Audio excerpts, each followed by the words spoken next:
आज मैं आपको सिखाता हूँ सेल बायोलॉजी का नेक्स्ट पोर्शन। मैं आपको लास्ट क्लास में एंडोप्लाज्मिक रेटिकुलम के बारे में बता चुका हूँ। आज मैं उसके नेक्स्ट पार्ट के बारे में बता देता हूँ। जैसा कि मैंने आपको बताया था पिछली क्लास में कि जो एंडोप्लाज्मिक रेटिकुलम है वो एक सिस्टम का पार्ट है, उसको बोलते हैं एंडोमेम्ब्रेन सिस्टम। क्या बोलते हैं बच्चे? Endomembrane system. इसमें एक पोर्शन पढ़ा जाता है सबसे पहले एंडोप्लाज्मिक रेटिकुलम। क्या पढ़ा जाता है बच्चे? Endoplasmic reticulum. दूसरे नंबर पे पढ़ा जाता है गोल्जी बॉडीज। ये छोटे छोटे पार्ट हैं, पढ़ा देता हूँ सारे आज। एक होता है लाइजोसोम और एक होता है बेटे vacuole.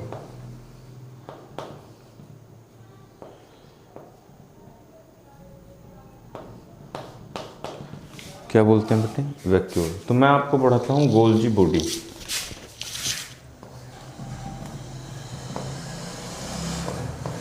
Golgi bodies. Golgi bodies क्या होती हैं? देखो, ये होती हैं प्रोटीन स्टोरेज यूनिट। क्या होती हैं बच्चे? Protein storage unit. यानी कि Golgi body store protein which synthesize by ribosome at rough endoplasmic reticulum. जो कि रफ एंडोप्लाज्मिक रेटिकुलम पे क्या होता है? बनता है। उसको क्या करते हैं? प्रोटीन को स्टोर करते हैं। अच्छा, कंपोजिशन की बात करें इसकी कि किस किस चीज़ की बनी होती है ये, तो 60% इसमें बेटे प्रोटीन होता है, 40% होता है फोस्फोलिपिड्स। क्या होते हैं भाई? 40% फोस्फोलिपिड्स होते हैं। ठीक है जी, गोल्जी बॉडी। अच्छा जी, सिंगल मेम्ब्रेनस स्ट्रक्चर होता है।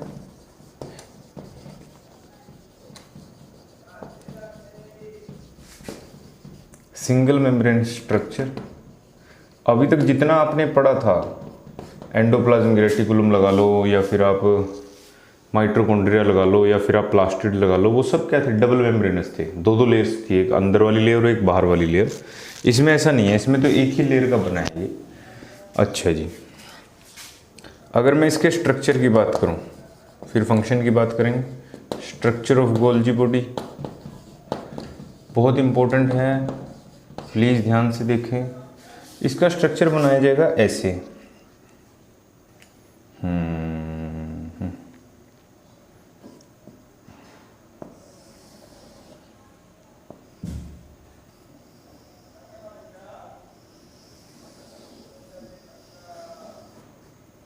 ऐसे बना लो आप।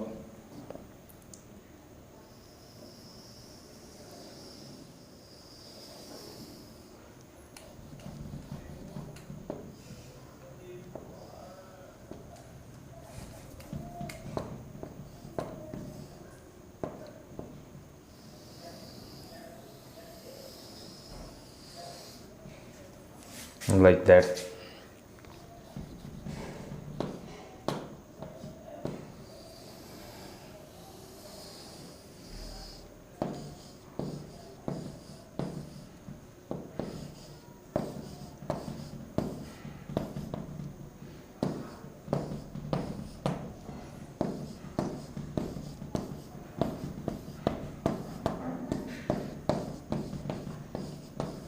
ये मैंने 2D में बनाया, किताब में बहुत अच्छे से बनाया हुआ होगा। आप प्लीज़, ये ऐसे कुछ होता है। ये वाला फेज जो होता है, प्लीज़ ध्यान दें, इन सब को बोलते हैं सिस्टर्नी। क्या बोलते हैं बेटे? सिस्टर्नी। क्या नाम है?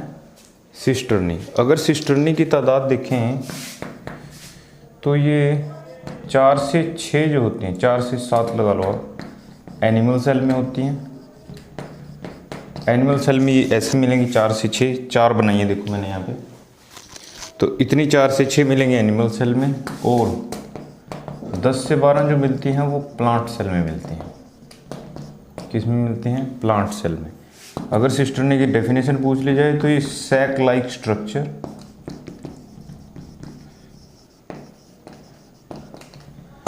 विच has a polarity and filled with fluid। किससे भरा होता है भाई? फ्लूइड से भरा होता है। क्या नाम है बेटे? सिस्टर ने, ध्यान रखना प्लीज।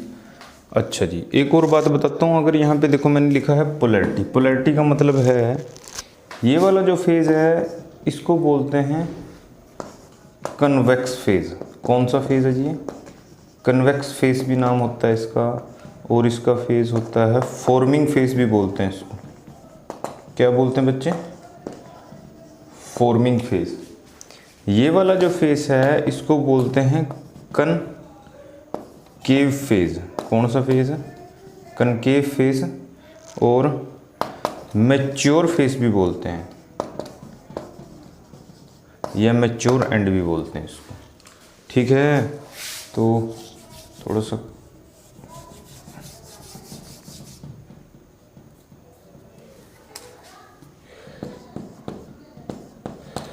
लाइक दिस, ये कनकेव फेज है, ये फॉर्मिंग फेज है।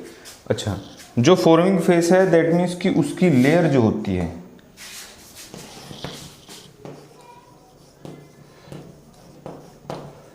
layer of forming phase is young as the layer of maturing phase is old, because the forming phase toward the rough endoplasmic reticulum। जो forming face है ना, ये आप ये समझ लीजिए ये एंडोप्लाज्मिक रेटिकुलम की तरफ इसका मुंह होता है और इसका पीछे की तरफ होता है। इसका मुंह किसकी तरफ होता है? एंडोप्लाज्मिक रेटिकुलम की तरफ, क्योंकि एंडोप्लाज्मिक रेटिकुलम के ऊपर ही तो बन रहा है ना ये वाला पोर्शन तो एंडोप्लाज्मिक रेटिकुलम ही बना रहा है, लगातार प्रोटीन बना रहा है राइबोसोम। वो इसमें क्या किया जा रहा है? लेयर बाय लेयर क्या करते जा रहे हैं? अटैच करते जा रहे हैं। ऐसे बनता है ये। अब जब ये बन जाता है, एक पूरा क्रिस्टे पूरा हो जाता है, तो उसको पीछे धकेल दिया जाता है और फिर यूटिलाइज कर लिया जाता है। ऐसे है सिस्टम। तो ये मैंने लिखा है सिर्फ एंडोप्लाज्मिक रेटिकुलम की तरफ उसका फेस होता है। और इसमें पूछा जाएगा प्रोटीन स्टोरेज का काम करता है, ये तो सबको पता ही है। क्रिस्टे के बारे में बता दिया मैंने आपको। 4 से 7 जो होते हैं वो एनिमल सेल में होते हैं, और 10 से 12 जो होते हैं वो प्लांट सेल में होते हैं। स्ट्रक्चर भी बता दिया है।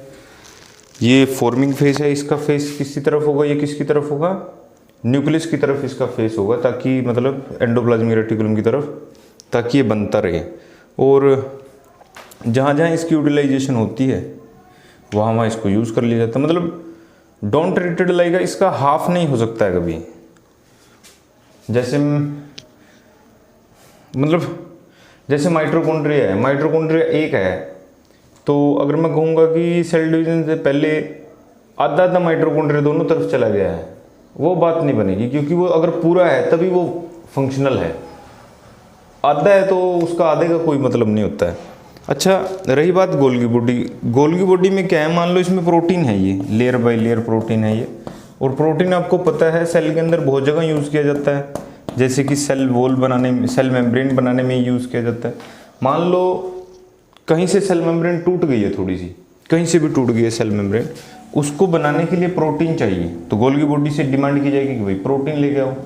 तो प्रोटीन जब गोल्गी बॉडी से बोला जाएगा, मान लो वहाँ पे थोड़ा सा प्रोटीन चाहिए और ये पूरा गोल्गी बॉडी काफ़ी सारे प्रोटीन का बना है, तो ये जरूरी नहीं है कि ये पूरा गोल्गी बॉडी ही डिस्ट्रॉय करके इसमें से प्रोटीन निकाल दिया जाएगा। नहीं, इस क्रिस्टा को ले लिया जाता है, एक को मैच्योर वाले को, जो बाकी रहता है उसमें नीचे और जुड़ती चली जाती है जी।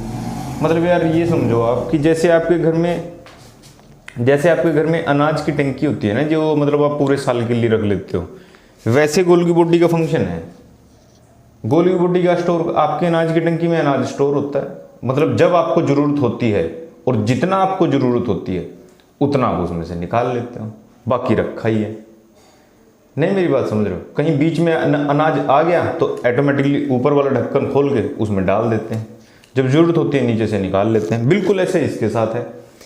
प्रोटीन बन रहा है लगातार रफ एंडोप्लाज्मिक रेटिकुलम पे, प्रोटीन बन रहा है, वो उसके साथ अटैच कर दिया जाता है, क्रिस्टे बना दिए जाते हैं। ये क्रिस्टे बन रहे हैं यहाँ पे, क्रिस्टे बना दिए। जब इसकी ज़रूरत होगी तो ज़रूरी नहीं है कि मतलब पूरे का पूरा एक ही साथ यूज़ करना है। ऐसा नहीं है कि मतलब घर में अनाज चाहिए तो पूरी पूरी टंकी एक ही बार में चाहिए, जितना चाहिए उतना निकाल लो। तो दैट मीन्स कि इसमें से ऊपर से निकाल लिए जाते हैं क्रिस्टे और उसको यूटिलाइज कर लिया जाता है। ठीक है, इसको नोट करो जल्दी से, फिर इसके फंक्शन बता देता हूँ मैं आपको। बताता है function of Golgi body.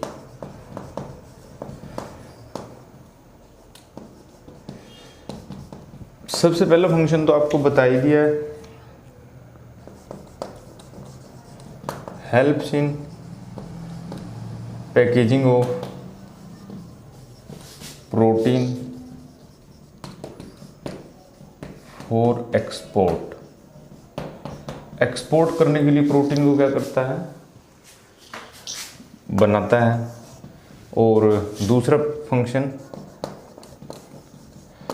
Helps in the formation of lysosome vacuole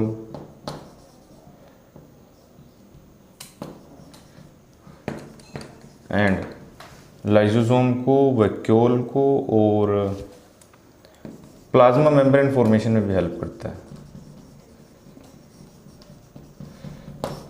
कहीं से प्लाज्मा मेम्ब्रेन टूट गई तो प्रोटीन तो चाहिए ही ना उसके लिए, तो प्रोटीन यही देगा। फिर प्रोटीन का वो सोर्स ही है, प्रोटीन की टंकी है एक तरह से इस सेल के अंदर जैसे आपके घर में अनाज की टंकी होती है। तो लाइसोसोम बनाने में हेल्प करता है वैक्यूल और plasma membrane.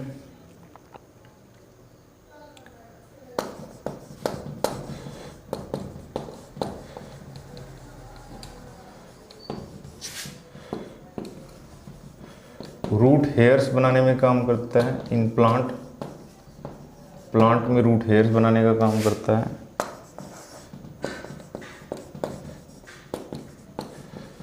Formation of York, York समझ रहे हो आप? एग जो होता है ना, एग के अंदर निकलता है ना वो येलो येलो सा, उसमें तकरीबन क्या होता है, गोल्जी बॉडी ही होता है। क्या होता है बेटे, गोल्जी बॉडी होता है।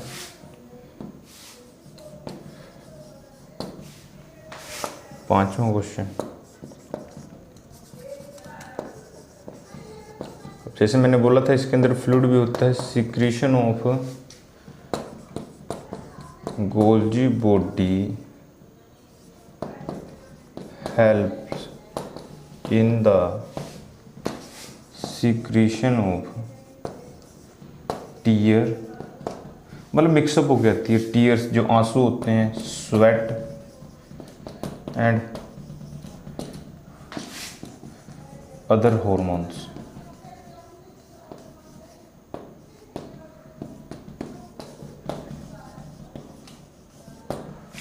बॉडी के दूसरे हार्मोन भी, मतलब ये कई हार्मोन्स में पार्टिसिपेट करता है।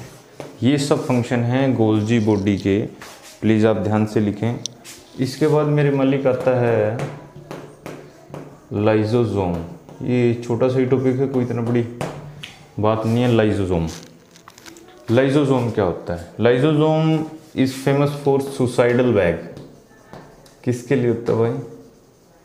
सुसाइडल बैग के लिए फेमस बोला जाता है इसको, मतलब कि भाई ये सुसाइडल बैग है। समझ रहे मेरी बात? सुसाइडल बैग क्यों बोला जाता है, देखो मैं बताता हूँ, ध्यान से सुनिए। हर चीज़ एक दूसरे से कनेक्टेड है, प्लीज़, इंपॉर्टेंट है। अच्छा, लाइसोसोम का ये तो पता लग गया कि आपको लाइसोसोम बनता कहाँ है। लाइसोसोम बनता है यहीं, गोल्जी बॉडी जब बनता है तभी क्या बनता है, लाइसोसोम बनता है। लाइसोसोम में बेसिकली, जैसे इसमें मेनली क्या होता है, प्रोटीन स्टोरेज का काम होता है। किसमें? गोल्जी बॉडी में। और जो लाइसोसोम है उसमें किसका काम होता है भाई? उसमें होता है एंजाइम स्टोरेज का। किसका भाई साहब? एंजाइम स्टोरेज का। तो लाइसोसोम के बारे में मैं बताऊं, lysosome is single membrane bound organelle, एक ही लेयर का बना होता है। Lysosome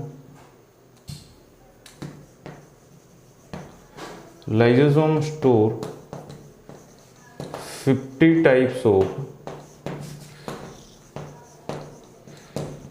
digestive enzyme which are produced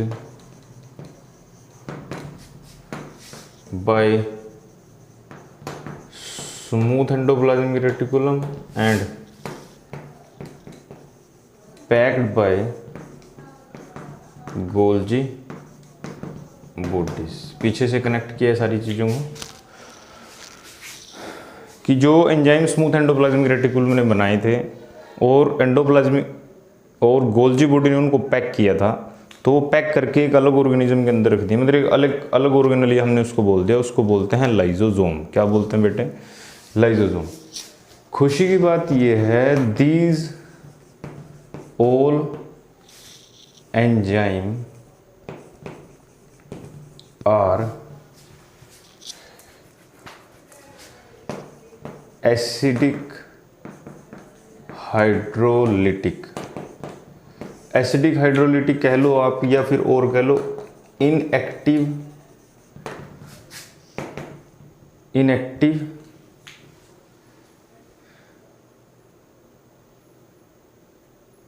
acidic hydrolytic और इनएक्टिव होते हैं, मतलब इनएक्टिव यानी कि अभी ये वर्क नहीं कर रहे हैं, और inactive till the cell perform aerobic respiration. क्या करती है? Aerobic respiration. मैं फिर बताता हूँ, ये इंपॉर्टेंट है पॉइंट, ध्यान से सुने आप। भाई जो ये एंजाइम है ना, ये इनएक्टिव फॉर्म में भरे हैं अभी इसके अंदर, मतलब ये भी शांत बैठे हैं। क्या बैठे हैं भाई?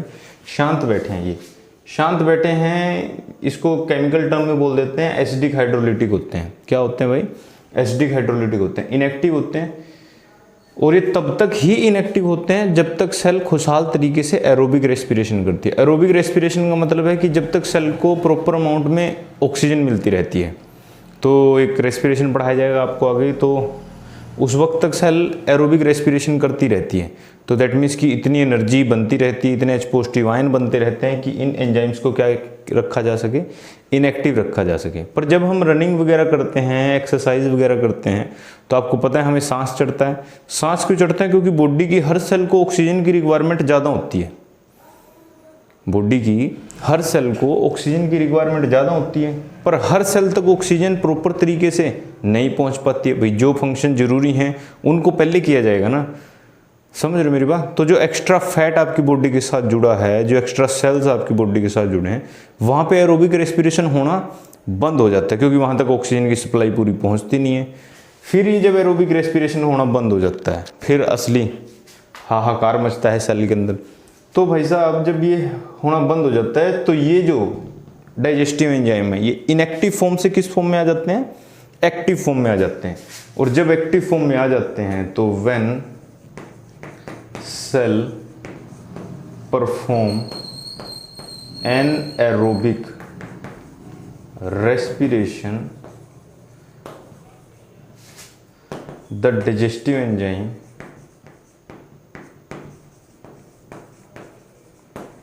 become active and burst the lysosome or digest the whole cell. So lysosome is known as suicidal, SUCIDL, suicidal bag। इस वजह से लाइसोसोम को क्या बोला जाता है, सुसाइडल बैग बोला जाता है। अच्छा, इसका स्ट्रक्चर बनाना कोई ज़्यादा मुश्किल काम नहीं है, जैसा मर्जी बना लेना, थोड़ा गोल गोल सा। इसके अंदर बस आपने क्या दिखाना है, डाइजेस्टिव एंजाइम दिखाना है। कुछ ऐसा फिक्स फंक्शन नहीं होता है, मतलब